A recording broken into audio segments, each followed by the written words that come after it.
Nosso Pai que estás em toda parte, santificado seja o teu nome no louvor de todas as criaturas. Venha a nós o teu reino de amor e de sabedoria. Seja feita a tua vontade acima dos nossos desejos, tanto na terra quanto nos círculos espirituais. O pão nosso do corpo e da mente dá-nos hoje. Perdoa as nossas dívidas, ensinando-nos a perdoar nossos devedores, com esquecimento de todo o mal. Não permitas que venhamos a cair sobre os golpes de nossa própria inferioridade. Livrai-nos do mal que ainda reside em nós mesmos, porque só em ti brilha a luz eterna do reino e do poder, da glória e da paz, da justiça e do amor para sempre. Que assim seja, graças a Deus e graças a Jesus. Evangelho de Jesus segundo o Espiritismo, estamos no capítulo 7. Bem-aventurados os pobres de espíritos. E vamos lá no item 11. Instruções dos espíritos, o orgulho e a humildade. No item 11. Que a paz do Senhor seja convosco, meus queridos. Aqui venho para encorajar-vos a seguir o bom caminho. Aos pobres espíritos que habitaram outrora a terra, conferiu Deus a missão de vos esclarecer. Bendito seja Ele, pela graça que nos concede, a de podermos auxiliar o vosso aperfeiçoamento. Que o Espírito Santo me ilumine e ajude a tornar compreensível a minha palavra, outorgando-me a favor de pô-la ao alcance de todos. Ó vós, encarnados, que vos achais em prova e buscai a luz que a vontade de Deus venha em meu auxílio para fazê-la brilhar aos vossos olhos. A humildade é virtude muito esquecida entre vós. Bem pouco seguidos são os exemplos que dela se vos tem dado. Entretanto, sem humildade podeis ser caridoso com o vosso próximo? Oh, não, pois que este sentimento nivela os homens, dizendo-lhes que todos são irmãos, que se deve auxiliar mutuamente e os induz ao bem. Sem a humildade, apenas vos adornais de virtudes que não possuís, como se trouxesseis um vestuário para ocultar as deformidades do vosso corpo. Lembrai-vos daquele que nos salvou. Lembrai-vos da sua humildade, que tão grande o fez, colocando-o acima de todos os profetas. O orgulho é o terrível adversário da humildade. Se o Cristo prometia o reino dos céus aos mais pobres, é porque os grandes da terra imaginam que os títulos, as riquezas, são recompensas deferidas aos seus méritos e se consideram de essência mais pura do que a do pobre. Julgam que os títulos e as riquezas lhes são devidos, pelo que, quando Deus lhes retira, o acusam de injustiça. Ó, irrisão e cegueira! Irrisão quer dizer zombaria. Pois então Deus vos distingue pelo corpo? O envoltório do pobre não é o mesmo que o do rico? Terá o Criador feito duas espécies de homens? Tudo o que Deus faz é grande e sábio. Não lhe atribuais nunca as ideias que os vossos cérebros orgulhosos engendram.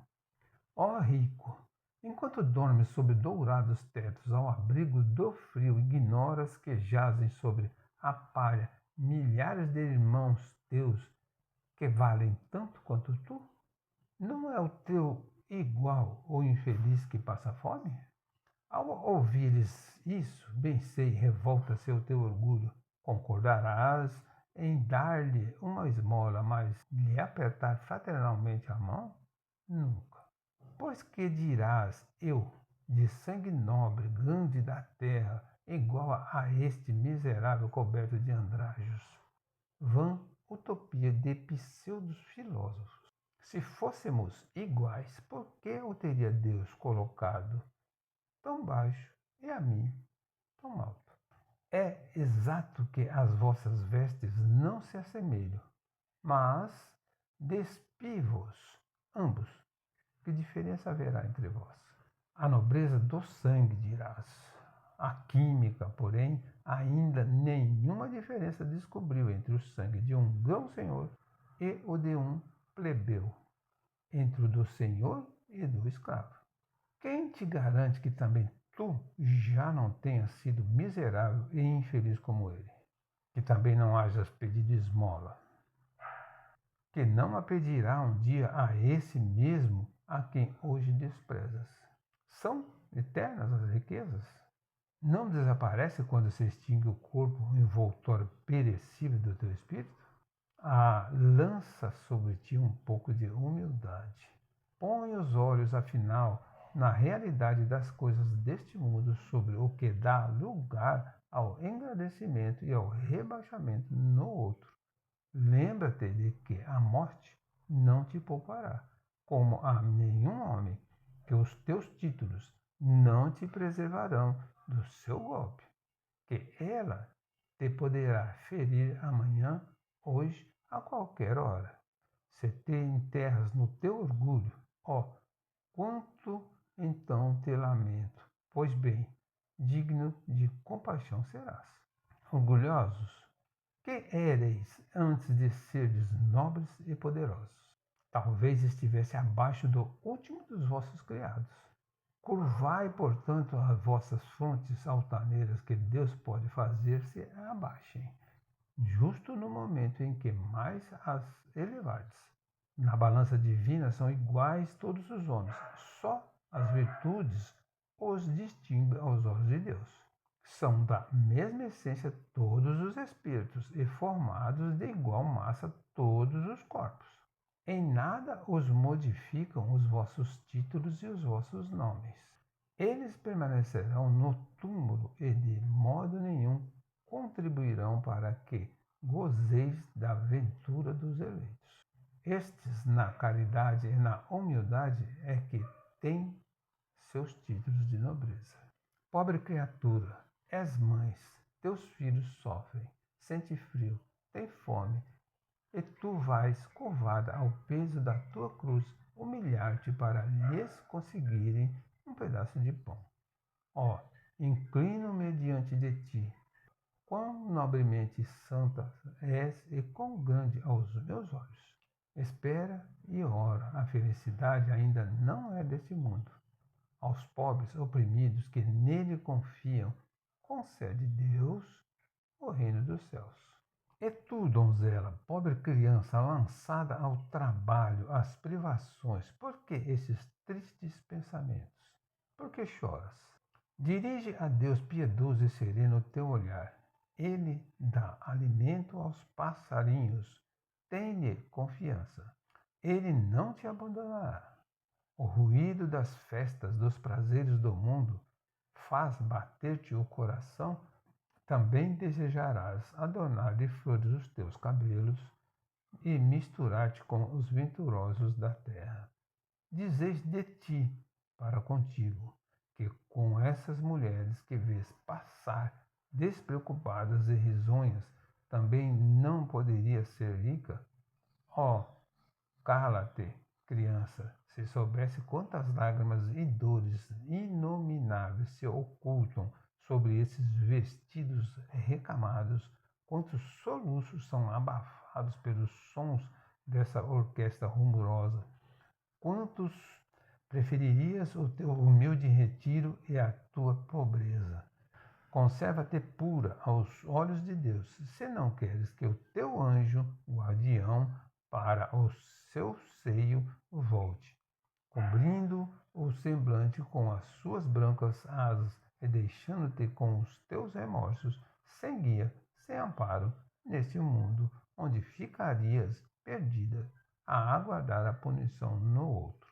Todos vós que dos homens sofreis injustiças, sede indulgentes para as faltas dos vossos irmãos, ponderando que também vós não vos achais isentos de culpa. É isso, caridade, mas é igualdade, humildade. Se sofreis pelas calúnias, abaixa a cabeça sobre essa prova. Que vos importa as calúnias do mundo? Se é puro o vosso proceder, não pode Deus vos compensar? Suportar com coragem as humilhações dos homens é ser humilde e reconhecer que somente Deus é grande e poderoso. Ó meu Deus, será preciso que Jesus volte segunda vez à terra para ensinar aos homens as tuas leis que eles olvidaram? Terá que de novo expulsar do templo os vendedores que conspurcam a tua casa que é unicamente de oração? E quem sabe, ó homens, se o não renegareis como outrora, caso Deus vos concedesse essa graça, chamar-lhe-ias blasfemador porque abateria o orgulho dos modernos fariseus. É bem possível que o fizesseis perlustrar novamente o caminho do Gólgota. Perlustrar seria percorrer. Quando Moisés subiu ao Monte Sinai para receber os mandamentos de Deus, o povo de Israel, entregue a si mesmo, abandonou o Deus verdadeiro. Homens e mulheres deram o ouro e as joias que possuíam para que se construísse um ídolo que entraram a adorar. Vós outros, homens civilizados, os imitais. Jesus vos legou a sua doutrina, deu-vos o exemplo de todas as virtudes e tudo abandonastes exemplos e preceitos. Concorrendo para isso com as vossas paixões, fizestes um Deus a vosso jeito, segundo uns, terrível e sanguinário, segundo outros, aliado dos interesses do mundo. O Deus que fabricaste é ainda o bezerro de ouro que cada um adapta aos seus gostos e às suas ideias. Despertai, meus irmãos, meus amigos, que a voz dos Espíritos ecoe nos vossos corações. Sede generosos e caridosos, sem ostentação, isto é, fazei o bem com humildade. Que cada um proceda pouco a pouco à demolição dos altares que todos ergueram ao orgulho. Numa palavra, sede verdadeiros cristãos e tereis o reino da verdade. Não continueis a duvidar da bondade de Deus quando dela vos dá Ele tantas provas. Vimos preparar os caminhos para que as profecias se cumpram. Quando o Senhor vos der uma manifestação mais retumbante da sua clemência, que o enviado celeste já vos encontre formando uma grande família, que os vossos corações mansos e humildes sejam dignos de ouvir a palavra divina que ele vem vos trazer. Que ao eleito somente se depare em seu caminho as palmas que aí tenhais deposto, volvendo ao bem, à caridade, à fraternidade. Então, o vosso mundo se tornará o paraíso terrestre. No entanto, se permanecerdes insensíveis à voz dos Espíritos enviados para depurar e renovar a vossa sociedade civilizada, rica de ciências, mas tão pobre de bons sentimentos, então não nos restará senão chorar e gemer pela vossa sorte. Mas não assim não será. Voltai para Deus, vosso Pai, e todos nós que houvermos contribuído para o cumprimento da sua vontade, entoaremos o cântico de ação de graça, agradecendo-lhe a inesgotável bondade e glorificando-o por todos os séculos dos séculos. Assim seja. Recordar Constantina, 1863. Então, esse espírito que trouxe essa mensagem é Jean-Baptiste Henri Dominique Lecordari. Foi um padre, jornalista, educador, deputado e acadêmico, sendo considerado um precursor do catolicismo moderno e restaurador na França da Ordem dos Pregadores. Continuando nosso texto. Como podemos definir a humildade? É a virtude que nivela os homens, eliminando a falsa ideia de superioridade de uns frente aos outros, propiciando o progresso espiritual que os aproxima de Deus. A humildade é uma virtude bem esquecida entre nós. Podemos ser caridosos com o próximo sem humildade? Não, pois esse sentimento nos diz que somos todos irmãos e que devemos nos ajudar uns aos outros, assim nos conduziremos ao bem. Sem a humildade, nos cobrimos de virtudes que não temos. É como se usássemos um vestuário para cobrir uma deformidade do corpo. É possível sermos humildes sendo orgulhosos? Não. A humildade nos eleva moralmente, possibilitando-nos um progresso mais rápido, enquanto o orgulho representa um grande obstáculo a essa caminhada. Orgulho é o terrível adversário da humanidade. Pode haver humildade na riqueza? Sim, a riqueza por si só não é um mal. Torna-se boa ou ruim conforme a utilidade que lhe damos. O importante é que não inspire orgulho e nem cause obstáculo ao desenvolvimento moral. A riqueza nos eleva à tentação e à fascinação, mas, quando orientada pela humildade e regulada com critério e moderação, torna-se a origem de um grande bem. De todos os males, o orgulho é o mais terrível, pois deixa em sua passagem o germe de quase todos os vícios.